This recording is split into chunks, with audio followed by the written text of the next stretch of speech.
Le cercueil était vide. Dans l'église Saint-Germain-des-Prés à Paris, sous les voûtes gothiques qui résonnaient des sanglots étouffés, la famille Moreau s'était rassemblée pour dire adieu à grand-mère Louise. Mais alors que le prêtre entamait son homélie, une voix familière s'éleva du bois poli, brisant le silence comme un coup de tonnerre. « Pourquoi m'avez-vous abandonné ?» C'était la voix de Louise. Enregistrée. Diffusée par un haut-parleur dissimulé. Les regards se tournèrent vers l'entrée. Où Émilie? La petite fille absente? Fit irruption. Les yeux rougis par les larmes refoulées. À 25 ans. Émilie avait toujours été la rebelle de la famille. Celle qui osait défier les traditions séculaires des Moreau. Une lignée bourgeoise ancrée dans les valeurs catholiques et conservatrices de la France profonde. Mais ce jour-là, son absence n'était pas un caprice, c'était une fracture ouverte. Un refus de se plier à l'hypocrisie qui avait empoisonné sa vie. Émilie s'avança dans l'allée centrale, ignorant les murmures outrés de ses oncles et tantes. Sa compagne, Sophie, 28 ans, la suivait à distance, les mains tremblantes serrées sur son sac. Elles s'étaient rencontrées 3 ans plus tôt, lors d'un séminaire sur les droits des femmes à l'université de la Sorbonne. Sophie, avec son esprit vif et son engagement militant, avait été le phare dans la tempête d'Émilie. Mais leur amour, pur et intense, était devenu le scandale familial. « Tu n'es pas la bienvenue ici, » siffla tante Marie, la sœur aînée de sa mère, en bloquant presque le passage. Émilie l'ignora, fixant le cercueil. La voix de grand-mère reprit, « Émilie. Ma chérie. Si tu entends cela, c'est que je suis partie sans te voir. Pardonne-moi. » Les mots, préenregistrés par Louise avant sa mort, révélaient un secret longtemps gardé. Elle avait su pour l'orientation d'Émilie et l'avait accepté en silence, contrairement au reste de la famille. Flashback sur les mois précédents. Émilie vivait à Montmartre, dans un petit appartement mansardé qu'elle partageait avec Sophie. Leur quotidien était un mélange de joie simple et de tension latente. Sophie travaillait comme avocate spécialisée dans les discriminations, défendant des cas similaires aux leurs. Émilie, graphiste freelance, dessinait des affiches pour des associations LGBT. Mais la famille pesait comme une ombre. Sa mère, Claire, veuve depuis 10 ans, appelait souvent, suppliante, « Reviens à la maison. Émilie. Ton père aurait voulu que tu fondes une famille normale. » Normale. Ce mot revenait comme un leitmotiv. Un poignard dans le cœur. Émilie avait tenté de leur expliquer. Un soir de Noël, 2 ans plus tôt. Assise à la table familiale dans leur maison de banlieue à Versailles, elle avait annoncé, « J'aime Sophie. Nous sommes ensemble. » Le silence avait été assourdissant, suivi d'un éclat de son oncle Pierre, « C'est une phase. Une mode parisienne. Pense à grand-mère. Ça la tuerait. Et maintenant ? » Grand-mère était morte. D'un cancer foudroyant. Sans que Émilie ait pu lui dire au revoir. Dans l'église, Émilie s'agenouilla près du cercueil. Sophie resta en arrière, respectant l'espace familial. Mais son regard trahissait l'angoisse. La voix de Louise continua, « J'ai caché mon acceptation pour te protéger. Mais c'était une erreur. La famille doit savoir. » Les réactions fusèrent. Claire, la mère, éclata en sanglots, murmurant, « Maman. Qu'as-tu fait? Oncle Pierre se leva. Furieux, c'est une manipulation. Émilie a dû truquer ça pour nous forcer à accepter son choix. Le mot choix était craché comme une insulte. Émilie se releva. Les poings serrés. C'est grand-mère qui parle? Pas moi. Elle savait tout. Et elle m'aimait quand même. Le prêtre, embarrassé, tenta de calmer l'assemblée. Mais le mal était fait. La cérémonie vira au chaos. Avec des accusations volantes et des secrets déterrés. Sophie s'approcha enfin, posant une main sur l'épaule d'Émilie. On devrait partir, murmura-t-elle. Mais Émilie secoua la tête. Non. C'est le moment. Ils doivent affronter la vérité. Flashback plus profond, l'enfance d'Émilie à Versailles. Élevée dans une bulle conservatrice.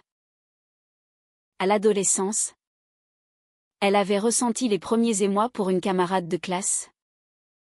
Mais les avait réprimés. Terrifiée par les sermons du dimanche. À 18 ans, partie à Paris pour étudier, elle avait découvert un monde libre. Des bars comme le Pulpe où les femmes s'aimaient ouvertement. Sophie était entrée dans sa vie comme une révélation. Mais le retour aux sources familiales avait été brutal. Chaque visite était un champ de mine, regard en coin. Question sur un bon parti masculin. Grand-mère Louise, avec sa sagesse tranquille, avait été la seule à écouter sans juger. Lors de confidences volées dans le jardin. De retour au présent, la famille se divisa. Certains, comme cousine Anna, 22 ans, s'approchèrent d'Émilie avec empathie. Je suis désolée. Je ne savais pas. D'autres, menés par oncle Pierre, exigèrent que l'enregistrement soit vérifié. C'est une insulte à sa mémoire, cria-t-il.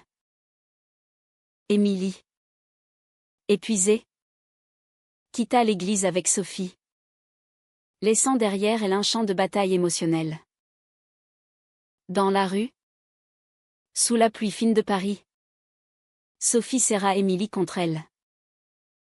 C'était courageux. Mais Émilie doutait, avait-elle honoré grand-mère? Ou l'avait-elle utilisée comme arme? La nuit qui suivit.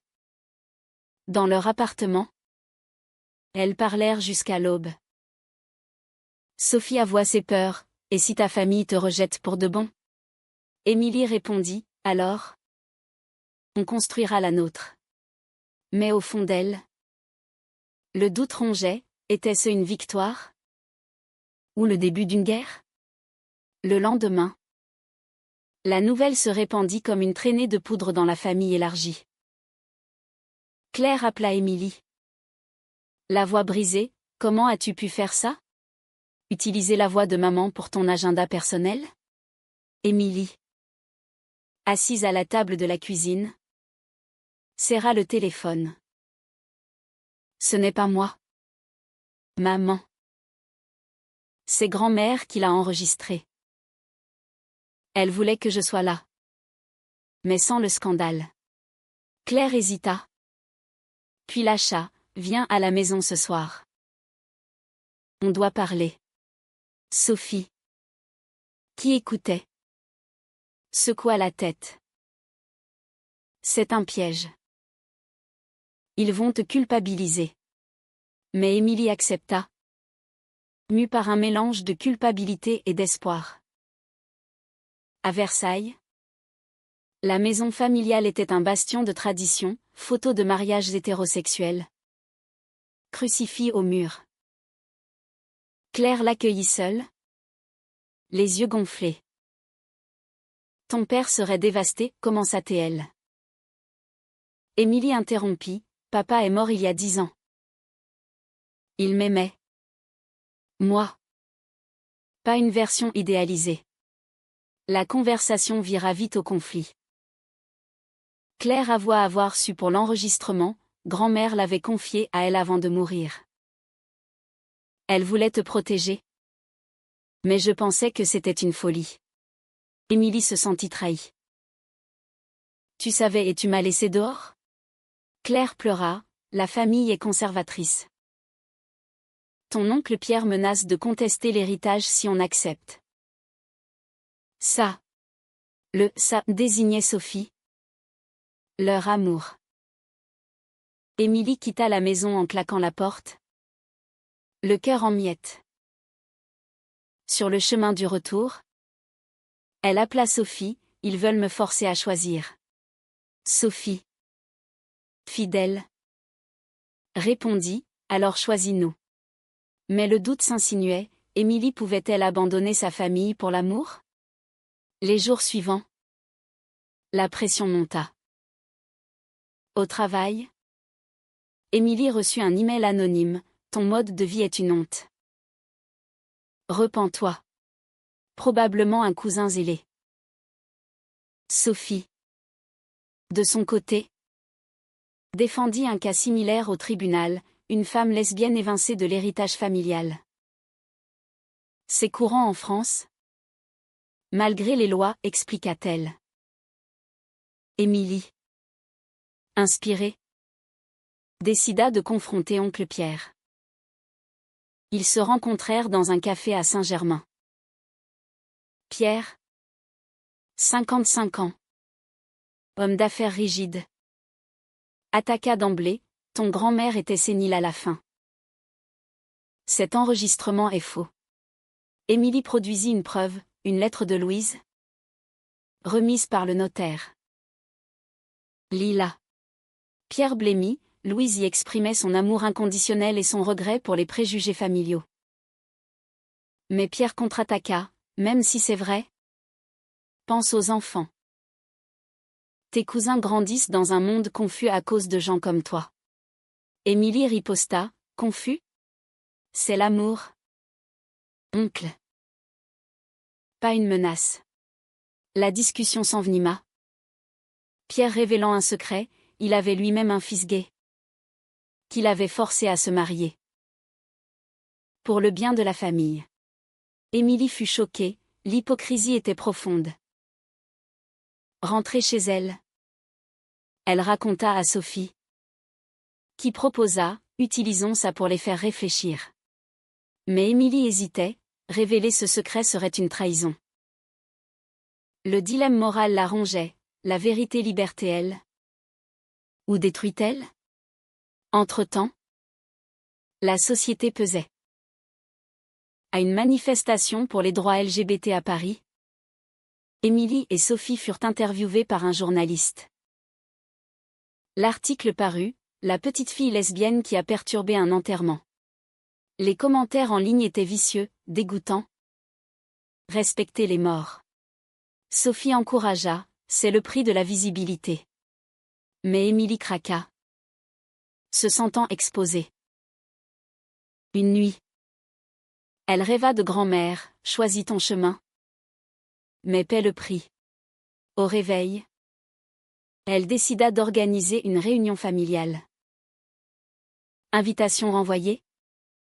Elle prépara son discours. Sophie l'aida. Mais avoua, j'ai peur de te perdre dans tout ça. La réunion eut lieu dans la maison de Versailles. Toute la famille était là. Tendue. Émilie parla, grand-mère voulait l'unité. Pas la division. Mon amour pour Sophie n'est pas un choix. C'est moi. Pierre interrompit, c'est contre nature. Anna, la cousine, défendit Émilie, laissez-la être. Le débat fit rage, révélant des fissures. Claire, finalement, prit parti, j'ai eu tort. Je t'aime. Émilie. Mais Pierre partit furieux, menaçant de couper les ponts. Émilie rentra épuisée. Sophie la serra, c'est un début. Pourtant, le prix était élevé, des liens brisés. Des blessures ouvertes. Les semaines passèrent, et les retombées se firent sentir. Pierre, fidèle à sa menace, contesta l'héritage de Louise au tribunal. Pour protéger les valeurs familiales, arguait-il. Sophie, en tant qu'avocate, prit la défense d'Émilie pro bono. Au palais de justice de Paris, l'audience fut tendue. Le juge, une femme d'une cinquantaine d'années, écouta les arguments. Pierre présenta des témoignages, Louise était influencée par Émilie. Émilie témoigna, grand-mère m'acceptait. L'enregistrement et la lettre le prouvent. Sophie plaida brillamment, en France. La discrimination basée sur l'orientation sexuelle est illégale. C'est une question de droits humains. Le juge ajourna, laissant planer l'incertitude. Pendant ce temps, Émilie luttait intérieurement. Elle se sentait coupable, avait-elle forcé grand-mère à ce geste? Sophie la rassurait, elle l'a fait par amour. Mais les nuits étaient agitées, hantées par des doutes. Un soir, Claire vint à l'appartement. Je veux rencontrer Sophie correctement. Ce fut un dîner maladroit, mais sincère. Claire avoua, j'ai peur du qu'en dira-t-on. À Versailles, les voisins jasent. Émilie répondit, la vraie famille accepte. Claire partit en promettant d'essayer. Mais le chemin était long. Puis vint la trahison. Anna, la cousine alliée, confia à Émilie un secret, Pierre avait payé un expert pour falsifier l'enregistrement. Il m'a forcé à garder le silence. Choquée, Émilie confronta Sophie, on doit l'utiliser. Mais Sophie hésita, c'est illégal. Et moralement ambigu. Le dilemme culmina, révéler pour gagner? Ou rester intègre et risquer de perdre? Émilie choisit la vérité, informant le juge anonymement. Pierre fut démasqué. L'héritage confirmé pour Émilie. Mais la victoire était amère, Pierre la maudit. Tu as détruit la famille. Sophie et Émilie célébrèrent discrètement. Mais la tension persista. Sophie reçut une promotion. Mais avoua, je pense à partir en province. Loin de ce chaos. Émilie paniqua, et nous? Sophie, c'est pour nous protéger. Le doute s'installa, l'amour survivrait-il à la pression? Une dispute éclata, Émilie accusa Sophie de fuir. Sophie répliqua que Émilie était obsédée par la famille. Elles se réconcilièrent. Mais les fissures étaient là. Au milieu de cela, un événement social, un mariage cousin. Émilie y alla avec Sophie, défiant les regards. Pierre ignora. Mais Claire les présenta, ma fille et sa compagne. Un pas en avant. Pourtant, des murmures persistèrent. Émilie se confia à un thérapeute, je me sens déchirée entre amour et devoir. Le thérapeute, les choix ont des prix. Cela résonna. Le climax approcha avec une révélation majeure. En triant les affaires de grand-mère, Émilie trouva un journal intime. Louise y décrivait sa propre jeunesse, un amour lesbien réprimé dans les années 1950. Sacrifié pour le mariage. J'ai choisi la sécurité, mais perdu mon âme. Émilie pleura, grand-mère avait vécu dans le silence pour protéger la famille. Elle partagea avec Sophie, elle m'a donné la force de ne pas répéter ses erreurs. Ensemble, elles décidèrent de publier des extraits, anonymement, pour sensibiliser. La publication fit scandale dans les médias, un testament d'amour caché dans une famille conservatrice. Pierre furieux accusa Émilie de trahison. Claire, Cependant, Soutint, maman aurait voulu ça. La famille se scinda définitivement, certains suivirent Pierre, d'autres Émilie. Sophie, touchée, proposa, marions-nous. Émilie accepta. Mais avec appréhension, le mariage gay était légal en France depuis 2013. Mais dans leur cercle, c'était tabou. Les préparatifs furent tendus. Invitation sélective, excluant Pierre. Claire aida, marquant son évolution. Mais un sabotage, quelqu'un annula la salle. Soupçon sur Pierre. Émilie confronta, pourquoi? Il avoua, pour te sauver. Émilie, sauver de quoi? Du bonheur? Pierre craqua. Révélant son fils gay, je l'ai forcé. Et il est malheureux. Ne fais pas comme moi. Une confession inattendue, menant à une trêve fragile. Le mariage eut lieu à la mairie de Paris. Intime. Sophie en robe blanche. Émilie en tailleur élégant. Claire pleura de joie. Mais absent notoire pesait. Après, une réception où Anna tosta, à l'amour vrai. Pourtant, Émilie sentait le poids, avait-elle payé trop cher? Post-mariage. La vie reprit. Sophie et Émilie adoptèrent un chat. Symbole de leur foyer. Mais des appels anonymes harassants commencèrent, menaces homophobes. Sophie enquêta, un groupe conservateur lié à Pierre. Confrontation finale, Émilie a lâché Pierre. Arrête ça. Il n'y a. Mais son regard trahit. C'est pour le bien, murmura-t-il. Émilie, le bien est subjectif. Elle partit. Coupant les ponts. Les mois suivants apportèrent la guérison. Claire visita souvent, apprenant à connaître Sophie. Vous êtes belles ensemble, admit-elle. Émilie reprit le travail avec vigueur, créant des campagnes pour l'égalité. Sophie gagna un gros dossier, renforçant leur stabilité. Mais les cicatrices restaient, rêve de grand-mère, regret pour les liens perdus. Un an après l'enterrement, une réunion impromptue, Pierre appela, demandant pardon. Mon fils m'a ouvert les yeux. Émilie accepta une rencontre. Au café. Larmes coulèrent. Pierre, j'avais peur du changement. Émilie, la peur détruit plus que l'amour. Une réconciliation naissante? Fragile. La vie continua. Avec ses hauts et bas. Émilie et Sophie envisagèrent l'adoption, défiant les normes. La société évoluait.